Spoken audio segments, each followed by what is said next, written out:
channel. Hey, you know what time it is? No press fam.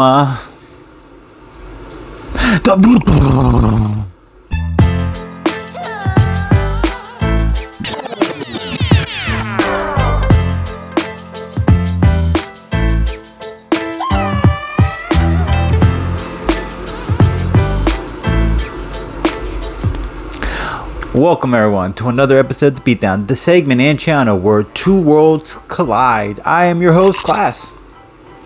And as always, guys, if you guys enjoy our content, you know what you guys can do. You can share, you can like, or you can subscribe to our channel. When you guys subscribe to our channel, you know what you do. You guys are building our empire and allowing us to provide you guys with even much more greater content for you guys to enjoy.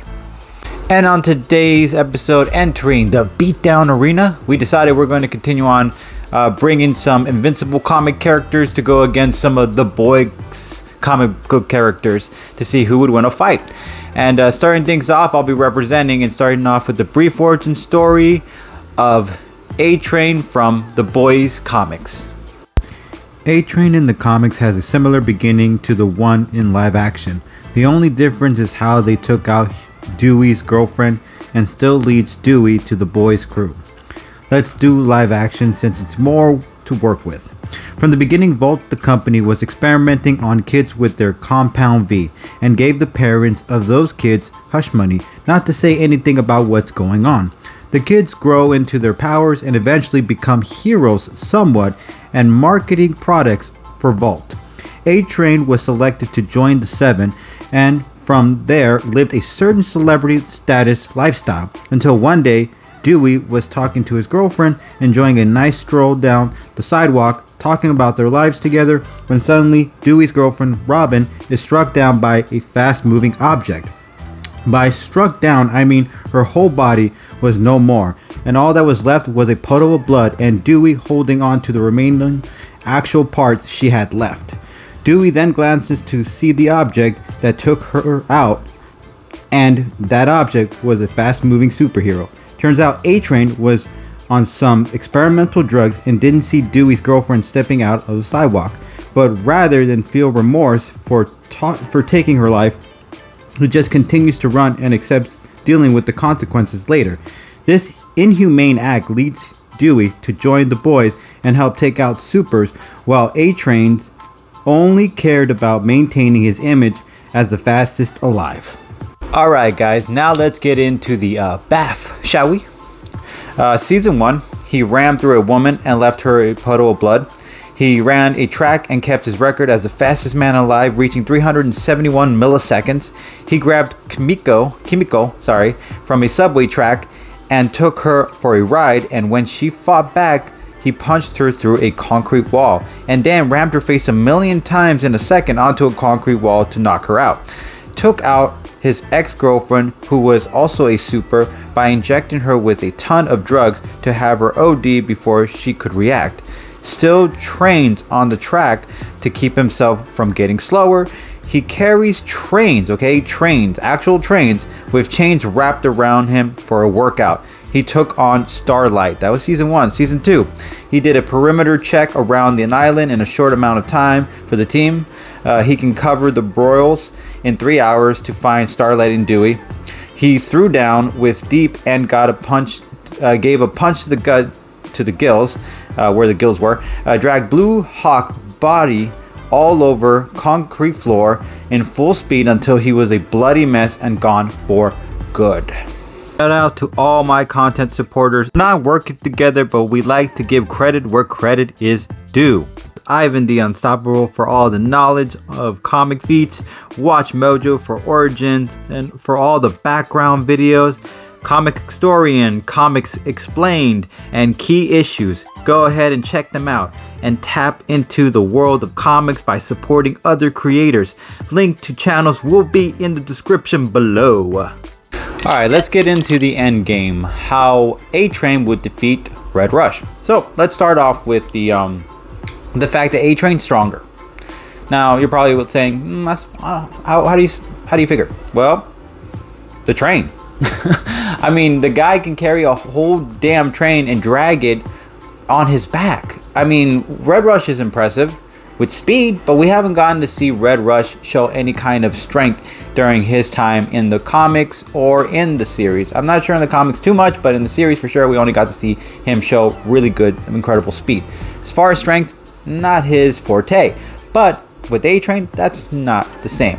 He actually has the ability to carry a heavy amount of train. He managed to throw somebody through a brick wall. So in a fight between the two, yes, speed is a fundamental importance in this fight, but also another thing to add into that note is the fact that he has that one extra boost, which is strength. If he manages to punch Red Rush into a wall or something, it might slow down Red Rush. It might leave Red Rush vulnerable.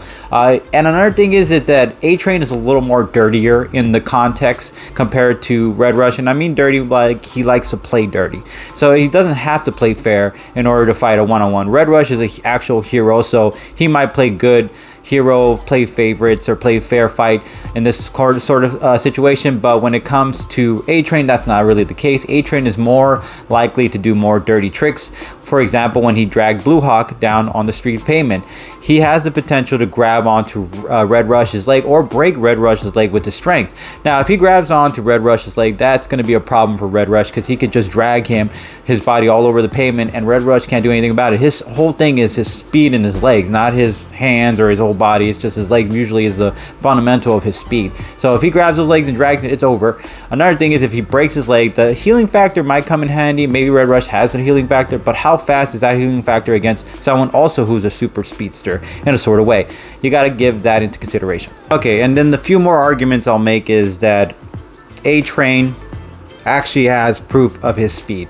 371 milliseconds. Hopefully I said that is the right track as a speed or whatever, because that's what I got from the little speedometer that they showed in the live action show.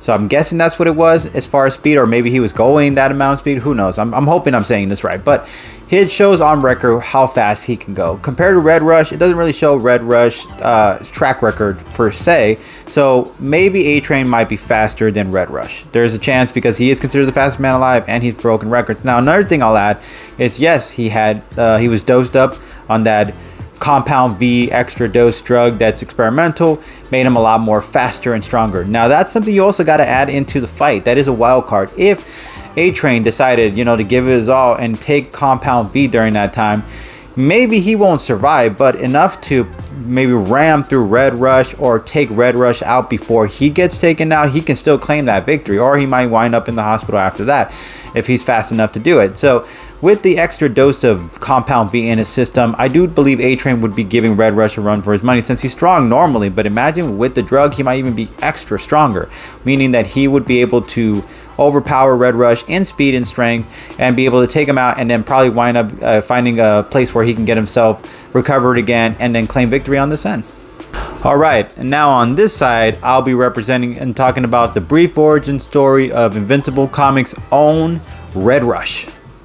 In the comics, Red Rush lives in Moscow, located in Russia, and in the show, he lives almost right next door to Omni-Man. So take either one, because at the end, the result is the same. Safe to say he was born with his powers of super speed and reflexes, and wanted to use his powers for good. So he decided to join the American team, the Guardians of the Globe, and help them fight all forms of credible threats, until him and his teammates are betrayed by someone they thought was a hero and a friend, and was taken out for good by the one they call Omni-Man.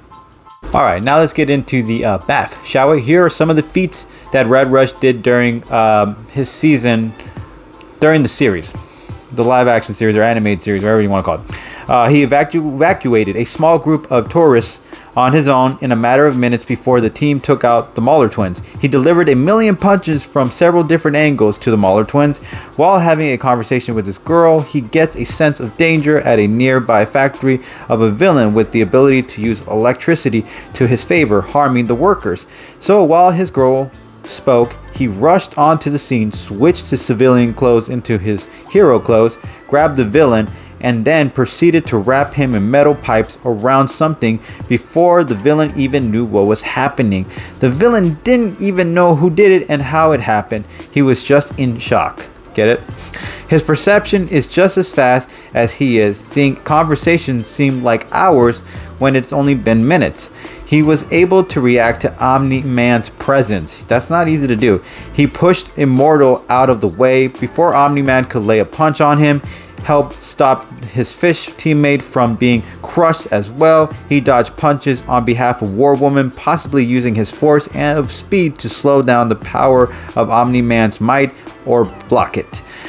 Before he was taken out by Omni-Man, he delivered several punches to Omni-Man's abdomen that he was part of the reason Omni-Man was put down at the end of the beating delivered.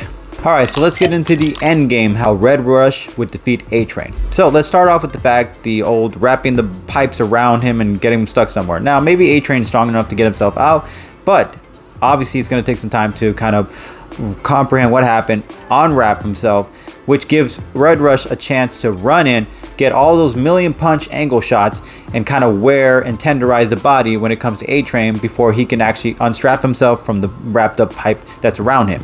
So there's that possibility. Another thing is that Red Rush seems to be much faster. Like, you might say that he has A-Train does have a track record, but Red Rush was able to dodge Omni-Man's punches. He was actually, there's an argument that if Red Rush didn't just go right at Omni-Man and just kept working on the defense during the fight against the Guardians of the Globe, he might have been able to help all his teammates avoid being attacked or being taken down by Omni-Man while they worked on Omni-Man's little by little. But that's just an argument. But Red Rush is fast enough to dodge Omni-Man's punches, which means he's able to dodge, pretty sure he's going to be able to dodge A-Train for a very long period of time in certain situations, certain circumstances. Another thing to consider is stamina. Red Rush in the series is fast with his abilities, and A-Train has a drug problem. Now, I'm not saying that that's an issue, but when you're using too much of it, it can give you OD, or you can start having a heart problem, or it can slow you down. And it was actually shown and demonstrated when one scene where A-Train is trying to fight Starlight, and while he's fighting Starlight, he clearly starts having a heart attack out of nowhere. And that is a consideration during a fight against Red Rush. Red Rush doesn't need anything in order to keep his energy and his focus and stamina alive, while A-Train kind of relies on the drug substance abuse of the Compound V in order to make himself stronger and faster in order to beat somebody. But too much of it can overwhelm him, and Red Rush could take advantage of that at any point during a fight. Okay, and another and final point I'll probably make is Red Rush seems to be a little bit more intelligent. He was able to formulate a plan against a villain that was already kind of attacking and harming civilians, and just easily figured a way in a matter of seconds in order to put him down and then go back to his girl. So I do believe Red Rush has a lot more of a microsecond of intelligence compared to A-Train. A-Train doesn't really show his intelligence a lot throughout the show, but with Red Rush, he got to show that he's pretty damn smart and that he's capable of doing a lot of things, which means I do believe he's going to be able to formulate a plan against A-Train during a fight, figuring out that, hey, he's a speedster too. He also can go super fast. So all I got to do is go for the legs. I'm pretty sure he doesn't have the same abilities as I do as far as the healing concern. And he'd be right, because I believe Red Rush is born into his powers. I'm not really sure. You're going to have to forgive me. I didn't read the comic on the origins of Red Rush. I don't even know if there is one. And, but with A-Train, he had to use a Compound V in order to kind of develop his abilities and his powers. So I do believe that with Red Rush, he would be able to beat him, considering his powers come from bottle and Red Rush comes all natural. So I do believe with his intelligence, he'd be able to break that leg. And then after that, after he gets that leg, A-Train's got nowhere to go. And now Red Rush can work on him as much as he like at any angle he wants to, and end him at any point in time and claim victory on this end. But as always, no press fam, it's not up to me, it's up to you guys. So if you like any one of my arguments, you know what you can do. You can hashtag Red Rush, or you can hashtag A-Train. And as always, no press fam, we really appreciate you guys keeping it 400 subs. Peace.